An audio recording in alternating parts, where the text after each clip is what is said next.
Hello there, how are you doing? Let's start with a disclaimer. This video is not the one telling you how to learn a language, neither is it the one giving you the step-by-step methods of learning a language. This is simply me telling my story of how I learned Russian. Can it work for you? Maybe. It just might. Sincerely, it might work for you. But this is my story, and I am going to try my best. I am new to this thing, but I'll try my best to cut it out or just give the timestamp down below. So if you want to skip to the part you want to listen to, go ahead. I am going to give you my background, my Russian background, tell you the methods I used, and at the end, give you a comprehensive summary of the methods I followed. So as long as you don't have, I don't want to waste your time. So let's get started. Many Zavut Abraham Yapriekal is Nigeria, Kazakhstan, 2019 godu. Я начал учиться в магистратуре по специальности нефтегаз в прекрасном, красивое городе Павлодар. Моя любовь к преподаванию пробудила меня выступать и говорить в школах и волонтером в библиотеках, помогая людям учить английский. После закончились мой магистратур в 2021 году, я продолжил дать все свое время помочь студентам учить английский, и я здесь, чтобы рассказать свою историю. That was rough. I thought I was going to go straight into it, speaking back to back about that, but I think it's because I wanted it to sound official. Normally, just speaking about it, many as Avutabram, Yapriekal, Nigeria, Pavlodar, stuff like that is usually easier, but because I just want to make it sound official, let's get back to my story. I remember my first time back in Kazakhstan. That was in 2019, May 13, 2019. I think I got in through Astana, Nur Sultan. Got in through Astana, then spent 2 days in Pavlodar. I am this kind of person that I still love serene places, silent places. So immediately people told me, oh, Pavlodar is not as sound or as loud as Astana. I knew, okay, that might be something great for me. Now, why am I telling you this story? I am telling you this story as a segue to why I took Russian seriously. Because before starting my master's program in Kazakhstan, I knew my master's program would be in English and also in Russian, but majorly in English language. Yeah, I knew that. So coming to Kazakhstan, I didn't have the plan, let me put it that way, to stay this long. One, two, the motivation, but something gave me motivation, and that's where I'm going to. So coming to finally settling down in Pavlodar, I think I went grocery shopping, and I saw potatoes. I am Nigerian, and in Nigeria, we mostly have something we call sweet potatoes. So sweet potatoes, I'll try to put the picture somewhere here when I'm editing. Sweet potatoes are totally different from potatoes. I never knew that. So coming to Kazakhstan, I bought a bunch of these potatoes thinking they were sweet potatoes. Bought them, got home, cooked, and to my surprise, they tasted totally different. They tasted not sweet, of course. Definitely not sweet. So the first thing that came to my mind, and I must tell you, I started my first business before 18. Yeah, I have been this business savvy kind of person. So the first thing that came to my mind was at the time, oh God, I need to do something about this. These people don't know anything about sweet potatoes. I also checked for my favorite snack. My favorite snack back then was prawn crackers. I also put a picture here. I discovered there's nothing like prawn crackers in Kazakhstan. Although I must say in Kazakhstan, they have several other things we probably don't have in Nigeria. The likes of apples are cheaper here, but that's not the thing. Then this thing came to me. I need to start a business in Kazakhstan.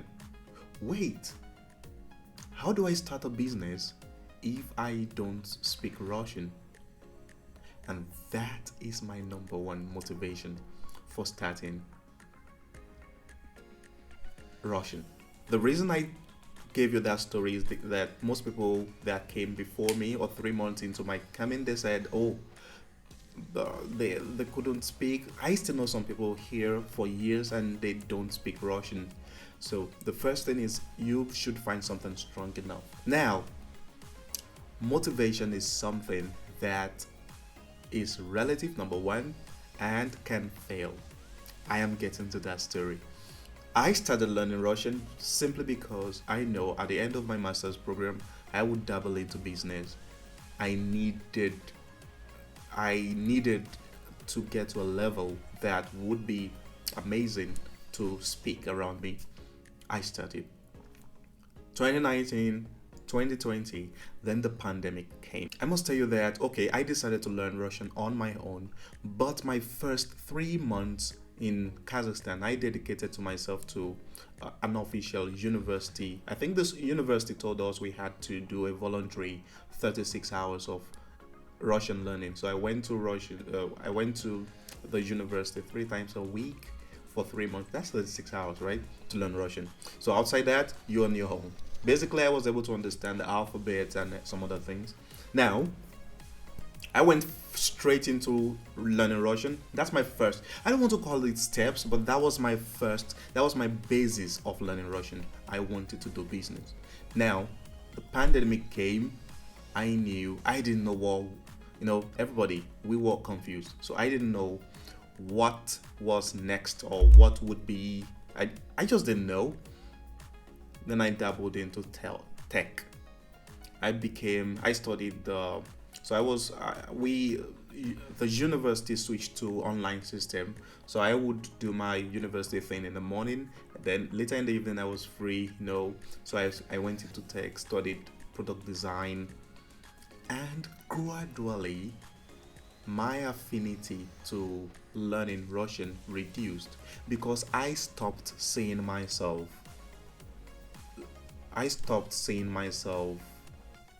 doing business in Kazakhstan. I started to see myself as a tech bro, working alone at home, and the dream happened. I became a tech bro. That's what we call it in Nigeria. So I became a tech bro. I started working from home, and I didn't need Russian anymore. So for this between 2019, I was focused on Russian for maybe a few months. That was just it. I was focused on Russian a few months. When pandemic struck, I stopped. I started learning Figma, Webflow, design, and the likes, and Russian stopped for me. Then after pandemic, I discovered, okay, now we're back to meeting people. Oh, I had the motivation then. Oh, I wanted to do business. Oh, no, wait, I need to. By this time, I had started, what's it called? Volunteering at universities, schools, and libraries to speak. I love speaking, I love helping people. I've always seen myself as a teacher. So I went back out helping people, and I discovered I needed Russian. And I went back. I went back to learning Russian. So this time around, officially back then, so this time around, this is when it became serious. I'm talking 2022, 2023. So as at that time, I started by going to YouTube, and there was, I don't know if you can recommend YouTube channels here, but if I can, I'm not sure. So I went to, there's this beautiful YouTube channel I started with. She taught me the cases, the Russian cases, everything that we call it padist in Russian. So she taught me. The Russian grammar is a bit difficult, more difficult than English, I must say. So I learned it there, some words. Then I dabbled into, now this is controversial. Duolingo. I have seen some people say on YouTube that Duolingo didn't do it for them or hasn't done it for them.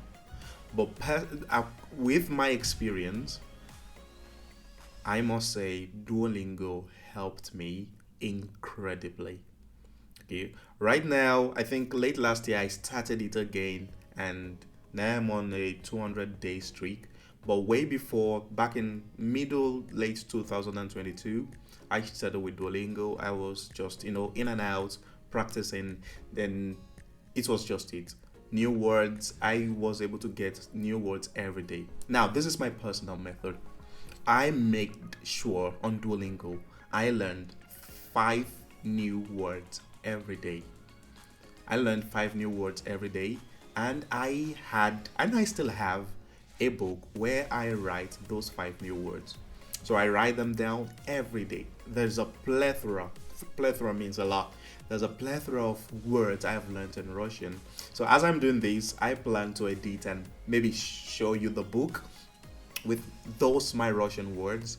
A lot of them, a lot of them. I learned these words, and this is the method I use. I use the 3 6 24 hours method. What's that? When I learn a new word today, I repeat them after 3 hours. I read it online, so I made use of it, and it's perfect. I repeat them after 3 hours, after 6 hours, and the next day.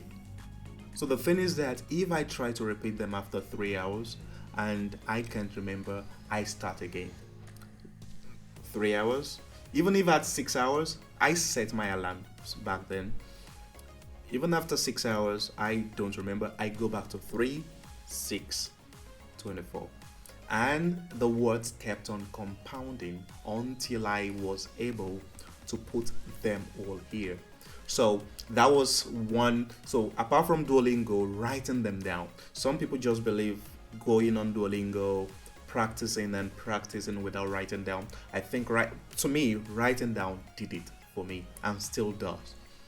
Number 2 is that after you've written down the word, I developed into, or let's say I moved on into naming everything I saw back then on my way, in my house, everything around me, naming them in the language I want to learn. For example, I can just say microphone, kniga, klaviatura, monitor, camera, lampa, telephone, rastenier. Those are plants. What's again? Okno, conditioner, kartina, what's again? Dvir.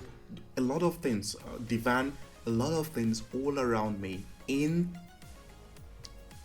the language I want to learn. So that way, I believe that actually conditioned my brain to think in the language I am learning. A lot of people I have met, I am a teacher now, a lot of people I've met, they try to think in their natural language when they're trying to speak a different language. For example, there's keyboard, claviatura. No, I go straight. So those things, everything, my everyday things, naming my everyday things helped me think in a way in Russian. So most of the time, even when I'm speaking in English, I sometimes say, wait, what's rastenia in English? Which means what's plant in English? Plant, okay. Because it comes to me in the language by which I forced myself to speak in. And that's it. So I have situations like that, naming everything around me in my language. And lastly, one thing I did that was extremely difficult for me was watching films. Trust me, people say read books. I have never. Okay, I've read a Russian book once, but I never prioritized reading books in Russian. You should take note of that. I am a lover of books. I read English books in English language, but I have watched films in Russian, and it was difficult. Yes, it was extremely difficult. I would set the voice to Russian and translation to English. so as just to read. So I tried my possible best not to check the English translation, but the English translation was there to help me confirm my interpretation of the voice. It helped, but I think at the time starting it took away the fun from what I was trying to watch. So I tried not to watch films I would lose out much on. Do you understand? So it's like I am doing something, but I am still cheating until I developed into, watching full-fledged Russian films, with English translation. But with English translation, I just needed to be sure. Sometimes when I feel the film is amazing, I switch to English voice, Russian translation, just to follow through to say, okay, what's this word in Russian? Which also helped. So these are the methods that helped me improve my Russian from, like, on my own. I learned all these. Okay, apart from the 36 hours which I started with, yeah, I learned Russian starting from a zero level. As at the time I came to Kazakhstan, I didn't understand Privyet. Now сейчас я мощно разговариваю по-русски, игра по-русски, a lot of things in Russian language, just because I was disciplined and consistent. Now, this is a summary of everything, just to make sure I end this on a good note. Remember what I talked about, that motivation is good, but it's not good enough, because I had this motivation to use Russian to learn to become a business person or something, but during pandemic came and my dreams of becoming a businessman dissolved. I went straight into IT and I didn't need Russian anymore, so I stopped learning for almost 2 years. So be careful of what motivates you. Yeah, that's number one. But watch out for what motivates you. Make sure it's strong enough. It's not about strong enough. Make sure it's durable enough. Make sure it's something that consistently pushes you. Yeah. So because now, if your motivation doesn't work, go for discipline. Discipline. Sometimes I just want to watch my films in English language. Sometimes I just want to, just speak English. Everybody just speak English. But because of my target, especially when I started late 2022, I made sure that I was disciplined enough. Yeah. So I am still disciplined enough. Now I'm doing a challenge of, I'm doing a 30 days Learn Russian with Me challenge on my YouTube. You can check it out and do that. Another thing is that you consume your media, anything you do in Russian language. Yes, consume that in Russian language. It's extremely important. One number 4 point is that this is not my experience, but it works. It's 100% guaranteed to work. Have your new language speaking partner, be it boyfriend, husband, wife, fiancé, best friend, somebody you're always with. One thing I have discovered, I have a friend of mine married to someone else, a Russian or something, and this person learned Russian as faster than, in simply put, go out to the street, live in the street. Okay, just have people constantly bombarding you with that language. Trust me, it works wonders. And lastly, have fun. Never let anything discourage you. Sometimes you might feel, oh, I'm not in. Trust me, I made a video some weeks back and I posted it on my Instagram page, and to my surprise, even to the surprise, everybody that knew me back in 2022 were in shock. Wait, is this your Russian? And funny enough, I didn't sincerely, I wasn't sure I had improved actually as before that time. So I had this, so people were able to gauge me. Oh, he couldn't speak this back then, now he speaks this back now, right now. So have fun while doing it. Now I enjoy every bit of. I gamify it on Duolingo, and that's why, sincerely, Duolingo, I am not sponsored, so I gamify my Russian on Duolingo now. I still do it on YouTube. I just look for every situations to make it work. So this is everything I have for you today. I hope this in a way has helped you. I'm just telling my story, and I hope you improve in your language endeavor. So thanks for coming to my channel. If you think this is worth it, I'm just starting out. You can leave a like and subscribe to my channel. I have got many more stories for you. So thanks for coming. See you later. Goodbye.